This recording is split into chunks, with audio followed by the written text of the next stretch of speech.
पहली बार जैश ए मोहम्मद के चीफ मसूद अजहर की आवाज फिर सुनाई दी है पाकिस्तान में, और इसने एक बार फिर भारत के ऊपर, जैसा अभी सर कह रहे थे, फिदायीन हमलों की धमकी दी है। मसूद अजहर मारा नहीं गया, यह बात तो हम सब जानते थे, अब इसका कंफर्मेशन हो गया, क्योंकि 2-1 रोज पहले ही मसूद अजहर का एक नया ऑडियो सामने आया, और इस ऑडियो में मसूद अजहर यह दावा कर रहा है कि वो जैश ए मोहम्मद के 10,000 फिदायीन, मतलब सुसाइड बॉम्बर तैयार कर रहा है। और इसका ये टेप उसी मदरसे में बजाया गया जिसमें इतनी सारी खिड़कियां बना दी थी, इसका बहावलपुर का हेडक्वार्टर, वहीं पर, क्योंकि अब उसको ठीक ठाक कर दिया है पाकिस्तान की सेना ने, वहीं पर इस मदरसे में आने वाले लोगों को इसका ये टेप सुनाया गया, क्योंकि ये खुद तो छिपा फिर रहा है, इसको मालूम है कि भारत इसको छोड़ेगा नहीं, तो अब ये ऐसे खोले में तो नहीं घूम सकता, खास तौर पर इस हमले के बाद जो अप्रैल में हुआ 6-7 तारीख की रात को। बाल बाल बचा था उस हमले में, ये इसके परिवार के 21 लोग मारे गए थे, इसके रिश्तेदार वगैरह 21 लोग मारे गए थे, और रो रहा था तब कि काश मुझे उठा लेता ऊपर वाला। लेकिन अब ये कह रहा है मैं 10,000 फिदायीनों की फौज तैयार करूंगा। इसने कहा पाकिस्तान के पास 30,000 ऐसे लोग हैं जो खुशी खुशी बम बांधकर अपने मिशन पर निकल जाने के लिए तैयार हैं, लेकिन ये जैश ए मोहम्मद के लिए कहता है कि मैं 10,000 ऐसे लोग तैयार कर सकता हूं। बावलपुर की सुभान अल्लाह मस्जिद में मसूद अजहर की यह स्पीच सुनाई गई। इसमें ऑपरेशन सिंदूर का भी जिक्र करता है, भारत की मिसाइलों के हमले का भी जिक्र करता है। ये कहता है फाइटर जेट से हम पर हमले किए गए, लेकिन जैश ए मोहम्मद के फिदायीन को ना मिसाइल मार सकती है, ना फाइटर प्लेन डरा सकते हैं। मसूद अजहर ने कहा कि अब तक दुनिया में कोई ऐसा वेपन नहीं बना जो जैश के जिहादियों को, फिदायीनों को खत्म कर सके, और ऐसे 10,000 खुदकुश हमलावर किसी भी वक्त दुश्मन, मतलब भारत पर हमले के लिए तैयार है। और ऐसे नौजवान अल्लाह के फजल से दे सकती है जो इसी तरह मुस्कुराते हुए मौत को गले से लगाने के लिए तड़प रहे हैं, तैयार हैं।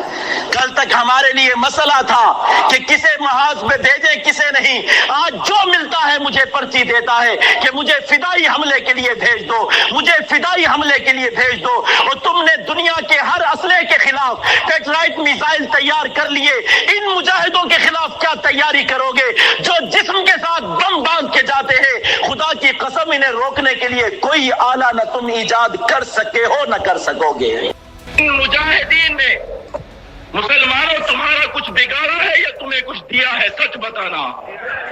इन्होंने कुछ नहीं बिगाड़ा, इन्होंने किसी का कोई नुकसान नहीं किया, इन्होंने किसी का 1 रुपया चोरी नहीं किया, इन्होंने किसी मुसलमान को नहीं सताया, बल्कि आप लोग जो जिहाद फंड में पैसा डालते हो, ये मुजाहिदीन खुद नहीं खाते, ये पैसा अल्लाह के रास्ते में जाके लगता है। पंजाब के एक मुसलमान ने मुझे कहा कि मेरा जब भी कोई मुझ पर मुसीबत आती है, मैं थोड़े से पैसे उठाकर मुजाहिदीन के गले में जाके डालता हूं, कहा उसी वक्त मुझसे मुसीबत दूर हो जाती है।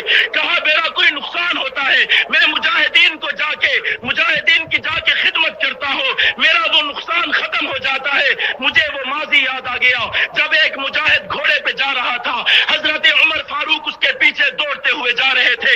किसी ने पूछा कि हजरत अमीरुल मोमिनीन इस मुजाहिद के पीछे क्यों दौड़ते हुए जा रहे हैं? अगर हजरत उमर को मुजाहिदीन की दुआओं की जरूरत थी, क्या पाकिस्तान वालों को जरूरत नहीं है?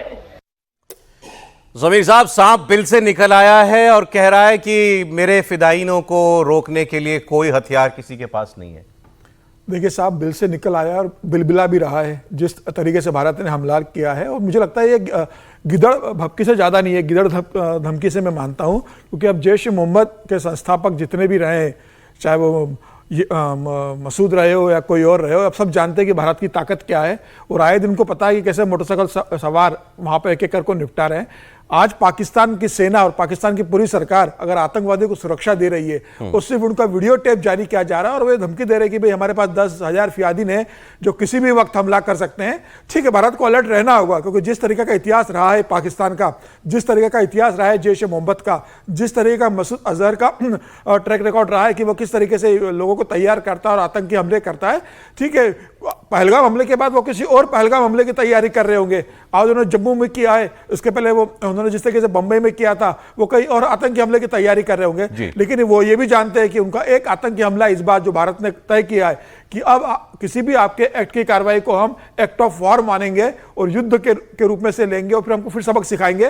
तो मुझे लग रहा है कि फिलहाल पाकिस्तान की सरकार की इतनी हिम्मत नहीं है, पाकिस्तान सेना की इतनी हिम्मत नहीं है और ISI की इतनी हिम्मत नहीं है कि वो इसको अनुमति दे कि तुम भारत के खिलाफ कुछ करो, क्योंकि वो जानते हैं कि अगर भारत के आकर उन्होंने कोई आतंकवादी हमला कर भी दिया, 10-5 लोगों को अगर मार भी दिया, तो उसका परिणाम कितना खतरनाक होगा उसका एक वो ट्रेलर देख चुके हैं। ऐसा इसका ये जैश-ए मोहम्मद की मॉडस ऑपरेंडी रही है। अगर आप देखें कि किन भारत में किन हमलों में जैश-ए मोहम्मद का नाम आया, तो बड़े हमले इसने कराए हैं।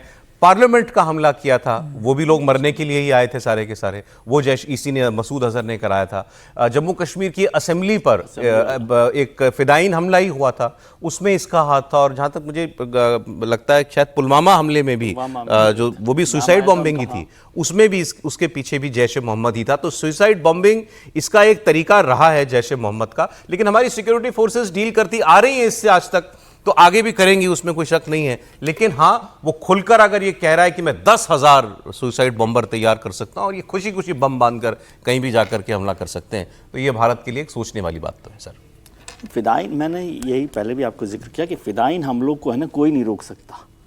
ये सेना की ताकत से फिदाइन हमलों को मत जोड़िए।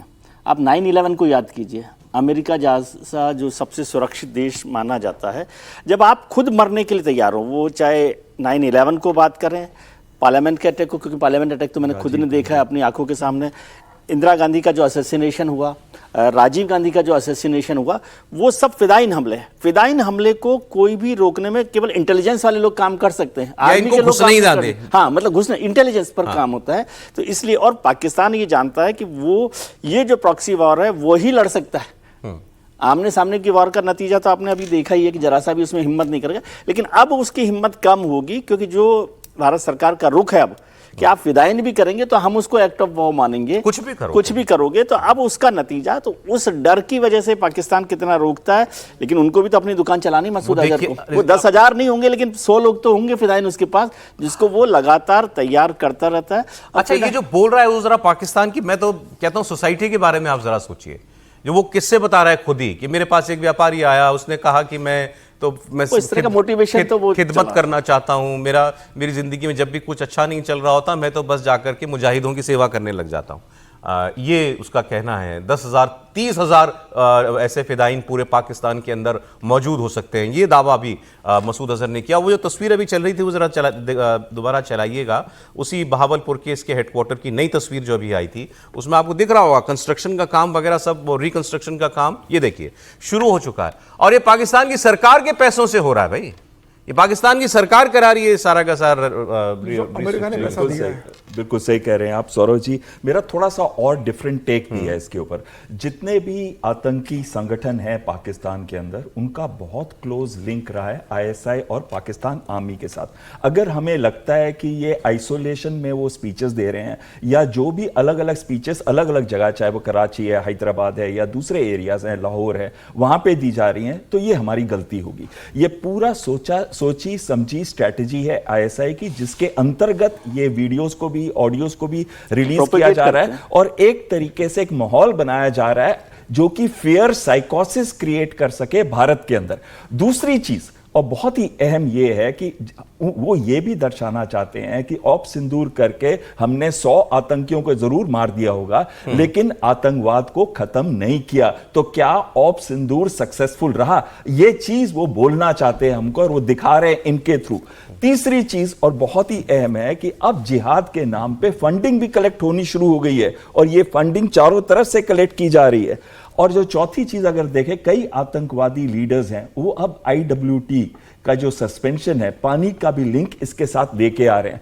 पाकिस्तान एक ऐसा माहौल क्रिएट करना चाहता है और ये दर्शाना चाहता है कि आपके अटैक करने से कुछ नहीं होगा, अगर हम चाहें तो आपके अंदर फिदाइन हमले भी करा सकते हैं, और आपको हमारे साथ बात करनी ही पड़ेगी पानी के मुद्दे के ऊपर। तो अब दूसरे को भी अगर लिंक करके देखें, जोड़ के देखें, तो पानी का मुद्दा जो है वो एक्चुअली हर्ट कर रहा है पाकिस्तान को। आखिरी चीज जो मैं इस पे बोलना चाहता हूं कि ये जितने भी ये जिहादी लीडर्स हैं, ये कहते हैं मेरे पास 30,000 वॉलंटियर है, 10,000 तैयार हैं फिदाइन।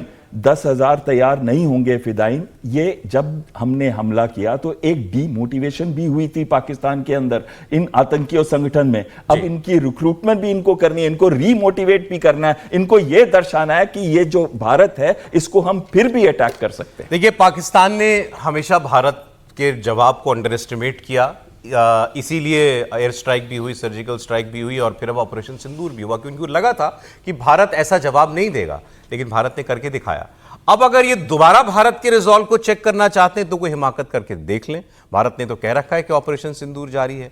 अब ये पाकिस्तान में इस किस्म की भड़काऊ भाषण, स्पीचेस देने से हो सकता है कि वहां के लोग, आपने जैसा कहा, आतंकवादियों का मोटिवेशन बढ़ जाएगा, लेकिन बिना ये पाकिस्तान की सेना की हरी झंडी के तो मुझे नहीं लगता कि ऑपरेट करते हैं। और पाकिस्तान की सेना जरूर इस बात को अभी तोल मोल रही होगी कि अब भारत क्या करेगा अगर हमारे यहां से दोबारा कोई आतंकवादी हमला भारत के ऊपर हो गया तो। त्रिपाठी जी। नहीं, मुझे लगता है कि ये हमारे लिए कोई ऐसा नहीं है कि नई चीज़ होने जा रही है और वो कह रहे हैं कि हम फिदाइन हो जाएंगे। और एक तो ये कि हम सबको इसको बोलना चाहिए, मैं इससे सहमत नहीं हूँ कि जो मरने के लिए तैयार हो जाता है फिर उसका कुछ नहीं, कोई उसको डर नहीं होता है। बहुत डरपोक लोग होते हैं, इतने डरपोक होते हैं कि मरने से पहले अगर मर जाते हैं, ये जो शब्द मैं बोल रहा हूँ इसको ज़रा सुनिएगा, मरने से पहले मर जाते हैं ना, तो साथी उनका कहता है कि या अल्लाह मुझको भी ऊपर उठा लिया होता। मैं मसूद अजहर की बात कर रहा हूँ। उसके जब घर वाले मर गए ना, अगर डर नहीं होता तो घर वाले मरे तो उसको भी रोना आ गया, वो भी दहाड़े मार कर रो रहा था, वो भी कह रहा था कि मुझको भी उठा लिया होता। तो फिदाइन जैसी कोई चीज़ नहीं होती। आप एक मकसद के लिए किसी को तैयार करते हैं, वो बम बांध कर फट जाता है, ये ठीक बात है, लेकिन उस फटने के बावजूद ज़्यादातर फटने से पहले उनकी कहें कि ज़िंदगी ख़त्म हो रही है। कश्मीर में जहां वो ये काम करते थे 1 साल से ज़्यादा कोई आतंकवादी जिंदा नहीं रहता है, इसका मतलब उनका वो डर भी ख़त्म हो चुका है।